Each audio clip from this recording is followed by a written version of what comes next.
Naam, hujambo mtazamaji na karibu katika taarifa za John Lee Samuel Brand Kenya. Iwapo ndio mara yako ya kwanza kujiunga kwenye channel hii, basi hakikisha kwamba umeweza kusubscribe ili ukaweze kuwa katika nafasi nzuri ya kuweza kupata taarifa zaidi kadri yanavyotukia.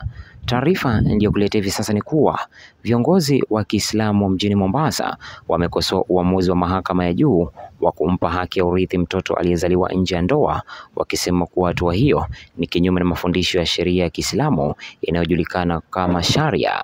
Wakizungumza Jumanne nje ya msikiti wa Sakina baada ya suala ya dhuhuri, viongozi hao walisema uamuzi huo unakiuka misingi ya dini ya Kiislamu na unadunisha mamlaka ya mahakama ya kadhi. Wakiongozwa na Bwana Athman Sherifa ambaye ni miongoni mwa wanaharakati wanaolinda mila na maadili ya jamii, walisema uamuzi huo unafaa ubatilishwe mara moja. Nikinukuu, masuala ya urithi, ndoa na talaka yanapaswa kushughulikiwa na mahakama ya kadhi pekee, kwa sababu hiyo ndiyo mahakama inayotambua na kufuata sheria ya Kiislamu. Uamuzi huu unadhoofisha mamlaka ya mahakama ya kadhi, mwisho wa nukuu, alisema Bwana Sherifa. Kwa upande wake, Sheikh Abu Katada ambaye ni mwenyekiti wa muungano wa viongozi wa kidini wa Pwani Wazalendo alisema walishangazwa na uamuzi huu wa mahakama ya juu na kwamba suala hilo linapaswa kuachiwa mahakama ya kadhi ambayo inaelewa sheria ya Kiislamu. Nikinukuu, uamuzi huu umeionyesha mahakama ya kadhi kama kivuli kisicho na mamlaka yoyote. Tunataka uamuzi huo upitiwe upya kwa sababu hauendani na mafundisho ya dini yetu, mwisho wa nukuu, alisema Sheikh Katada. Walisema kuwa kwa mujibu wa sheria ya Kiislamu, mtoto aliyezaliwa nje ya ndoa hana haki ya kurithi mali ya baba. Hata hivyo, sheria hiyo haimzuii baba kumlea mtoto huyo kwa kumpa elimu na zawadi wakati wa uhai wake. Nikinukuu, Qur'an iliteremshwa zaidi ya miaka 1400 iliyopita na imeweka wazi kila jambo, haiwezi kupingwa wala kubadilishwa, mwisho wa nukuu, alisema Bwana Mbarak Masuda. Naye mwanaharakati Abu Musina alisema kuwa mahakama ya juu imevuka mipaka na wanapaswa kuondoa uamuzi huo mara moja. Alionya kuwa watakusanya sahihi za wapiga kura milioni 1 kupinga majaji waliohusika ili kuhakikisha kuwa masuala ya Kiislamu yanashughulikiwa na mahakama ya kadhi pekee. Nikinukuu, kwa nini tuwe na mahakama ya kadhi ikiwa inaweza kupingwa na mahakama ya juu?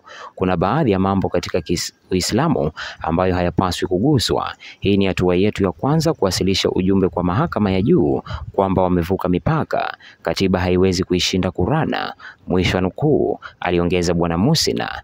Viongozi hao walitoa wito kwa serikali na wadau wa sheria kuchukua hatua za haraka kukabiliana na hali hiyo.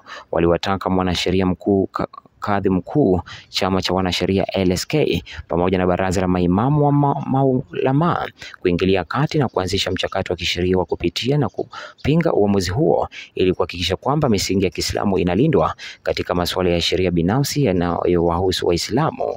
Nikinukuu, tunatoa wito kwa wabunge, maseneta na magavana Waislamu kujitokeza hadharani na kutetea haki zetu za kikatiba.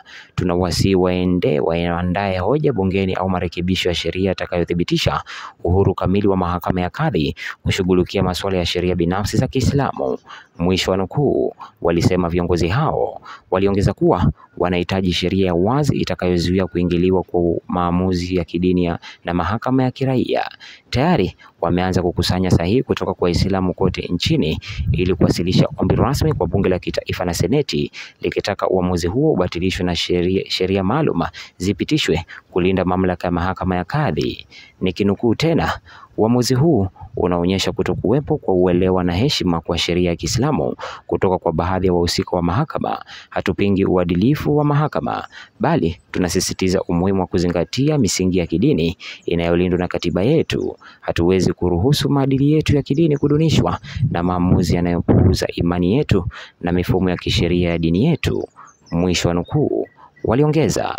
Asante mtazamaji kwa kuitazama taarifa hii, na iwapo hujasubscribe basi hakikisha kwamba umeweza kusubscribe, like video zetu, share pamoja na kukomenta.